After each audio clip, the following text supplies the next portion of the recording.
नमस्कार, मैं हरिओम कुमार और आप देखना शुरू कर चुके हैं कायाकल्प क्लिनिक। आज हम एक बीमारी की बात करेंगे। बीमारी का नाम है इरेक्टाइल डिसफंक्शन, यानी लिंग में तनाव का ना होना। जी हाँ, ये एक बीमारी है जिसकी जानकारी आपको होना बेहद ज़रूरी है। बहुत ही रोचक जानकारी आपको डॉक्टर साहब देंगे। बहरहाल हमारे साथ में मौजूद हैं कायाकल्प क्लिनिक के डायरेक्टर मनोज पांडे वैद्य, जो मशहूर आयुर्वेदाचार्य हैं, सेक्सोलॉजिस्ट हैं, अंतर्राष्ट्रीय एवं राष्ट्रीय लेवल के अवार्ड से सम्मानित किया जा चुके हैं। डॉक्टर साहब से मैं जानूंगा कि ये इरेक्टाइल डिसफंक्शन जो टर्म है ये है क्या, और लिंग में तनाव का ना होना क्या क्या कारण है, इनके क्या लक्षण हो सकता है, और कारण पर गौर करना वाली बात है कि आखिर ये लॉन्ग टर्म का क्या कारण हो सकता है और शॉर्ट टर्म का क्या कारण हो सकता है। बहरहाल इन पूरी जानकारी के लिए डॉक्टर साहब हमारे साथ मौजूद है। डॉक्टर साहब, आपका बहुत बहुत स्वागत है। थैंक यू, धन्यवाद जी, धन्यवाद। डॉक्टर साहब, जैसा कि हमने बताया इरेक्टाइल डिसफंक्शन यानी कि लिंग में तनाव का ना होना, तो जनरली लोगों में एक आम धारणा है कि लिंग में तनाव का ना होना मतलब एक शॉर्ट टर्म की बीमारी है या फिर वो ठीक हो सकता है। लेकिन ये हमारे जो दर्शक उनको आप समझाना चाहें कि ये लिंग में तनाव का ना होने का मतलब क्या है। देखिए, आज हम बात करेंगे इरेक्टाइल डिसफंक्शन और इरेक्टाइल प्रॉब्लम। इरेक्टाइल डिसफंक्शंस और इरेक्टाइल प्रॉब्लम दोनों अलग अलग चीज़ है। इरेक्टाइल प्रॉब्लम क्या है कि जब शॉर्ट टर्म के लिए किसी को कोई एक इंसान, कोई मर्द जब इरेक्शन अचीव कर नहीं पा रहा है या उसका इरेक्शन इतना फॉर्म नहीं है जो वो इंटरकोर्स कर सके, उसको इरेक्शन प्रॉब्लम कहते हैं। और जब इरेक्टाइल प्रॉब्लम शुरू हो गया लॉन्ग पीरियड के लिए, इरेक्शन नहीं आ रहा है, 25% 30% बार भी हम कोशिश किए लेकिन इरेक्शन फील नहीं हो रहा है और इंटरकोर्स प्रॉपर कर नहीं पा रहे हैं, इरेक्शन आ रहा है लेकिन इतना फॉर्म नहीं हो रहा है कि हम पेनिट्रेट कर पाएँ, इरेक्शन हो पाए प्रॉपरली, तो लॉन्ग पीरियड के लिए यदि इरेक्शन प्रॉब्लम हो तो इरेक्टाइल डिसफंक्शन उसको बोलते हैं। तो इसमें बहुत सारी चीज़ इसके लिए कारण है इसका, ये प्रॉब्लम होने के लिए। तो आज इरेक्टाइल डिसफंक्शन की अगर बात करें तो इरेक्शन का ना होना ये एक महत्वपूर्ण कारण है। इरेक्शन का ना होना ही एक मेन कारण है। इरेक्शन यदि नहीं होता है तो आप इंटरकोर्स नहीं कर पाते हैं, तो ये मेन टॉपिक है आज जी।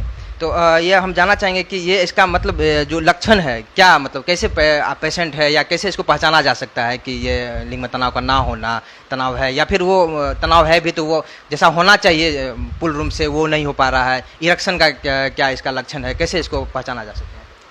इरेक्शन का प्रॉब्लम में सबसे बड़ी चीज़ है कि जब भी आप सेक्स की इच्छा, डिज़ायर बन रही है और प्रॉपर लिंग में तनाव नहीं आ रहा है तो वो इरेक्शन प्रॉब्लम हो गया। तो कुछ दिनों तक तो ये इरेक्शन प्रॉब्लम एक तरह से देखा जाए तो हर किसी को कभी न कभी लाइफ में थोड़े समय के लिए इरेक्टाइल प्रॉब्लम होता ही होता है, और किसी कारणवश आपके अंदर कुछ चेंजिंग के कारण, हार्मोनल चेंजिंग के कारण या खान पान को सुधार करने के कारण ये अपने आप ठीक भी हो जाता है। लेकिन जब ये लंबा समय बना रहे और ये ठीक नहीं हो तो ये इरेक्टाइल प्रॉब्लम हो गया। इरेक्शन प्रॉब्लम से अलग ये हो गया है इरेक्टाइल डिसफंक्शन।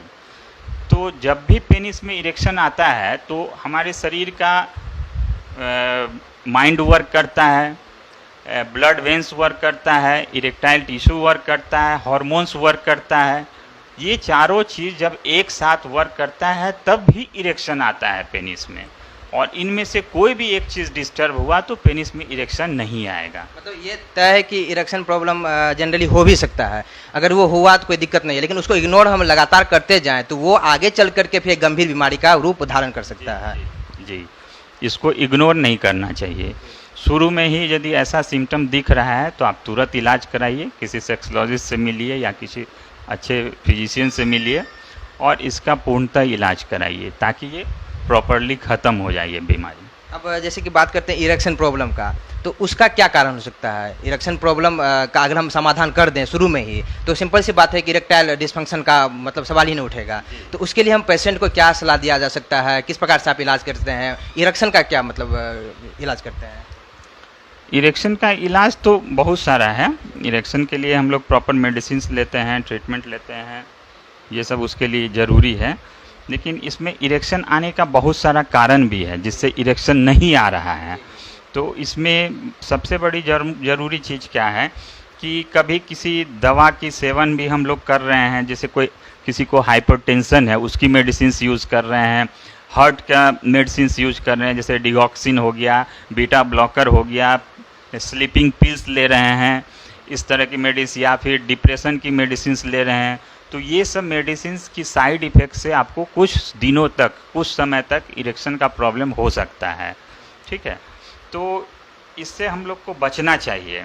तो मेडिसिन का साइड इफेक्ट एक कारण है, तो क्या इससे कोई गंभीर बीमारी का भी कारण हो सकता है? कोई गंभीर बीमारी भी अगर हो पेशेंट को? हाँ, जैसे मान लीजिए किसी पेशेंट को पार्किंसन डिजीज़ हो चुका है, और किसी को जैसे नर्व का प्रॉब्लम हो गया, या स्पाइनल इंजरी हो गया, स्पाइन में चोट लग गया जिसके कारण वहाँ का वेंस कुछ गड़बड़ हो गया, या फिर आप प्रोस्टेट का कोई ऑपरेशन कराए हैं, या प्रोस्टेट के आसपास कोई सर्जरी कराए हैं, कोई नर्व कट गया या दब गया, तो इसके कारण भी आपको इरेक्शन का प्रॉब्लम हो सकता है। यानी कि देखा जाए तो मानसिक रूप से लेकर शारीरिक रूप से इसमें से किसी भी काउज का मतलब कारण हो, चाहे पेशेंट अगर मानसिक रूप से भी तनावग्रसित है तो वो भी एक कारण बन सकता है। जी, जनरली हम लोग सोचते हैं कि ये साइकोलॉजिकल है, मेंटल प्रॉब्लम के कारण इरेक्शन नहीं आ रहा है। ऐसा नहीं है, कुछ ही कारणों से कुछ कम ही इंसान में साइकोलॉजिकल प्रॉब्लम होता है जो इरेक्शन को इफ़ेक्ट करता है, लेकिन जनरली आपके अंदर फिजिकल कमी के कारण ये इरेक्शन प्रॉब्लम होता है, जिसको लोग नहीं समझ पाते हैं। फिजिकल प्रॉब्लम में जैसे डिजीज़ के कारण हो गया, किसी डिजीज़ से, या कोई आप इस तरह की मेडिसिन ले रहे हैं जिसके कारण ये प्रॉब्लम हो सकता है, और मेडिसिन के साइड इफ़ेक्ट भी हो सकता है जिसके कारण आपको कुछ समय के लिए इरेक्टाइल प्रॉब्लम हो सकता है। डॉक्टर साहब, आजकल के भाग दौड़ भरी ज़िंदगी में मतलब क्या लग रहा है कि क्या रेशियो है इस बीमारी का, और किस प्रकार से पेशेंट इस प्रकार आ रहे हैं, या क्या कोई छुपाते भी हैं इस प्रकार की बीमारी को लेकर के? हाँ, सबसे बड़ी चीज़ है कि अभी तक खुल के कोई आदमी इसका इलाज कराना नहीं चाहता है। यदि कोई इस बीमारी से ग्रसित हो भी चुके हैं तो प्रॉपर वे में न तो डॉक्टर के पास जाना चाहते हैं और न किसी को शेयर करते हैं, जिसका खामियाजा उनको ज़रूर उठाना पड़ता है। यदि इस तरह का प्रॉब्लम आपको लॉन्ग पीरियड तक रह जाता है तो ये फिर क्रिटिकल हो जाता है, और यही इरेक्टाइल प्रॉब्लम लॉन्ग टाइम आप स्टे करते हैं तो कुछ सालों बाद वो आपको इम्पोर्टेंसी में कन्वर्ट करने की स्थिति बन जाती है। तो दीर्घकालीन प्रॉब्लम क्या हो सकता है अगर पेशेंट लगातार इग्नोर कर रहा है तो फिर आगे चल कर के क्या बड़ा बीमारी हो सकता है? जी, आगे चल कर के सबसे पहला तो इसमें हार्मोनल इम्बैलेंस हो गया, तो इसके कारण भी इरेक्शन नहीं आ रहा है। नर्व के कारण भी इरेक्शन नहीं आ रहा है। ब्लड वेसल्स जो वर्क कर रहा है उसमें कहीं दबाव है या कुछ प्रॉब्लम है, ब्लॉक हो गया है, तो इरेक्शन नहीं आ रहा। यदि इन सारी चीज़ों को हम इग्नोर करते हैं तो आगे चल के फुल्ली इरेक्शन प्रॉब्लम क्रिएट हो जाएगा, जिसको इरेक्टाइल डिस्फंक्शंस कहते हैं। और इरेक्टाइल डिस्फंक्शंस को हम इग्नोर करेंगे तो कुछ सालों बाद, 5 साल 10 साल बाद, ये निश्चित तौर से आपको इम्पोर्टेंसी यानी नाभड़ वाली स्थिति उत्पन्न हो जाएगी। तो किस स्टेज तक में, अगर बीमारी शुरू स्टेज में हो तब, या फिर किस स्टेज तक में यह बीमारी का इलाज संभवतः हो सकता है? ये फर्स्ट स्टेज में ही इसको ध्यान दीजिए। यदि इस तरह की सिम्टम दिख रही है, कुछ दिनों में आपको इरेक्शन नहीं फील हो रहा है, या शॉर्ट टर्म 1 दिन हुआ, सेकंड डे नहीं हुआ, 2 दिन 3 दिन नहीं हो रहा है, तो आप शुरू में ही इसको इलाज कराइए, इसको रहने मत दीजिए और तुरंत डॉक्टर से मिलिए कि क्या प्रॉब्लम है। यदि आप डॉक्टर के पास जाते हैं तो सारी चीज़ बताइए, कितने दिनों से ये प्रॉब्लम आपको क्रिएट हो रहा है, या फिर आप किसी तरह की मेडिसिन्स लिए हैं तो ये प्रॉब्लम क्रिएट हुआ है, तो उसकी सारी जानकारी दीजिए डॉक्टर को, ताकि डॉक्टर को समझ में आए कि हाँ, हो सकता है इस मेडिसिन की साइड इफ़ेक्ट के कारण आपको ये प्रॉब्लम फ़िलहाल क्रिएट हो रहा है, तो उस हिसाब से ट्रीटमेंट किया जाएगा। ट्रीटमेंट में भी बहुत सारा प्रोसेस है, आपसे फुल हिस्ट्री लिया जाएगा, आपका सारा चेकअप, हार्मोन्स का टेस्ट वगैरह कराया जाएगा, ब्लड का टेस्ट होता है वो कराया जाएगा। फिजिकली रूप से एक साइकोलॉजिकल भी ट्रीटमेंट उसको दिया जाए? जी, साइकोलॉजिकल भी ट्रीटमेंट दिया जाए और डॉक्टर से मेडिसिन के थ्रू भी ट्रीटमेंट दिया जाए। इसमें लोग क्या करते हैं कि डॉक्टर से सलाह लेते नहीं और अपने आप इलाज करना शुरू कर देते हैं। घरेलू नुस्खे वगैरह होते हैं, देख कर दिए, घरेलू नुस्खे आजमाना शुरू कर दिए, या फिर कहीं दुकान से कोई मेडिसिन लेके खाना शुरू कर दिए, और शर्म के में ये शर्म से हैं कि किसी को हम बताएं नहीं, और कोई टैबलेट लेना शुरू कर दिए। ये तो कतई मत करें, कभी भी इस तरह की टैबलेट को यूज़ नहीं करिए, क्योंकि जब भी इरेक्शन नहीं आ रहा है और इरेक्शन की आप टैबलेट ले रहे हैं तो कभी भी आपको इम्प्रूवमेंट नहीं देने जा रहा है वो टैबलेट।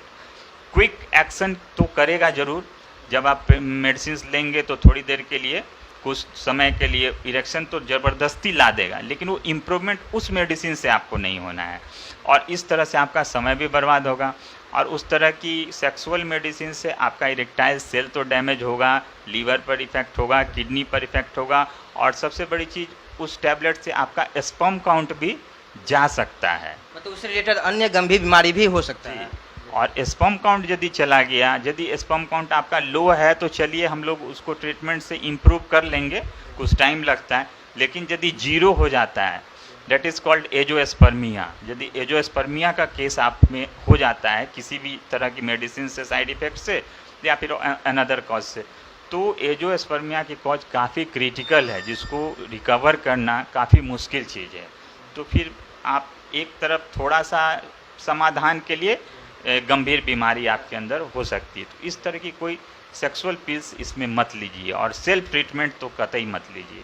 डॉक्टर से संपर्क करिए और प्रॉपर ट्रीटमेंट लीजिए इसका। जी डॉक्टर साहब, मेरा एक लास्ट सवाल है, कायाकल्प क्लिनिक में इस प्रकार के पेशेंट के लिए क्या किस प्रकार से इलाज किया जा रहा है, और क्या रेशियो है अभी पेशेंट का, और क्या पूर्णतः सफल है ये इलाज? जी, इरेक्टाइल प्रॉब्लम का ऐसा नहीं कि इलाज नहीं है, पूर्णतः 100% इलाज सक्सेस है। और हम जब भी ट्रीटमेंट लें तो प्रॉपर ट्रीटमेंट लें, और इम्प्रूवमेंट के लिए ट्रीटमेंट लें, शॉर्ट पीरियड की ट्रीटमेंट नहीं लें। मतलब दवा खाएं और क्विक एक्शन आ गया, हम समझे कि हमारा रिजल्ट आ गया, ऐसा ट्रीटमेंट नहीं लें। ट्रीटमेंट प्रॉपर लें ताकि जो भी इम्प्रूवमेंट आए फॉर एवर हो, और नेचुरल ट्रीटमेंट होना चाहिए ताकि आपको किसी तरह की साइड इफ़ेक्ट नहीं हो।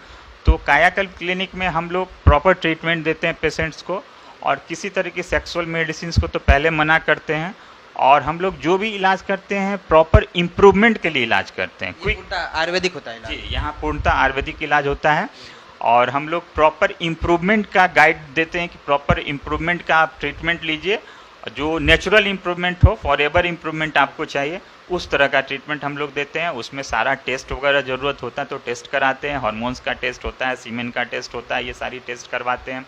और किसी तरह की वेंस ब्लॉक वगैरह हो गया है तो वो सारा चीज़ देख करके फिर प्रॉपर हम लोग उसको ट्रीटमेंट देते हैं। इसमें थोड़ा ड्यूरेशन लगता है, प्रॉपर इम्प्रूवमेंट लाने में, जो चीज़ डैमेज हो गया है तो उसको इम्प्रूवमेंट वे में लाने में थोड़ा टाइम लगता है। लेकिन हर्बल मेडिसिन से हम लोग इसका ट्रीटमेंट देते हैं तो इसकी कोई साइड इफ़ेक्ट नहीं है, और इसका 100% रिजल्ट है। तो ये ड्यूरेशन कितना लगता होगा, कितना समय पेशेंट को लग जाता होगा? ये तो डिपेंड करता है बीमारी पर। यदि कोई पेशेंट को अभी तुरंत इस तरह की बीमारी फर्स्ट स्टेज में है तो ये जल्दी इम्प्रूव कर जाता है, विद इन 1 मंथ 2 मंथ ये इम्प्रूव कर जाता है। यदि बहुत क्रिटिकल कंडीशन है तो 2 महीना 4 महीना इसमें टाइम ले सकता है। किसी किसी को तो इम्पोटेंसी का कंडीशन आ गया, जो एकदम नपुंसक की स्थिति आ गई, तो उसमें 6 महीना 7 महीना ये टाइम उसमें इम्प्रूवमेंट में लगता है। हाँ, लेकिन इस तरह की आप टाइम देते हैं तो निश्चित रूप से आपका 100% रिकवर होगा, और ये परमानेंट होगा without any side effect. Doctor साहब, आपका बहुत बहुत धन्यवाद। Thank you. तो आपने जाना इरेक्टाइल डिसफंक्शन का कारण क्या था। हमारे साथ मौजूद हैं मनोज पांडे वैद्य, मशहूर आयुर्वेदाचार्य सेक्सोलॉजिस्ट हैं। अगला वीडियो में आपको बताया जाएगा इसका समाधान कैसे किया जाए। तो समाधान के लिए आप अगले वीडियो को जरूर देखें। इसके लिए फिलहाल इस वीडियो को लाइक करें, शेयर करें, कमेंट करें।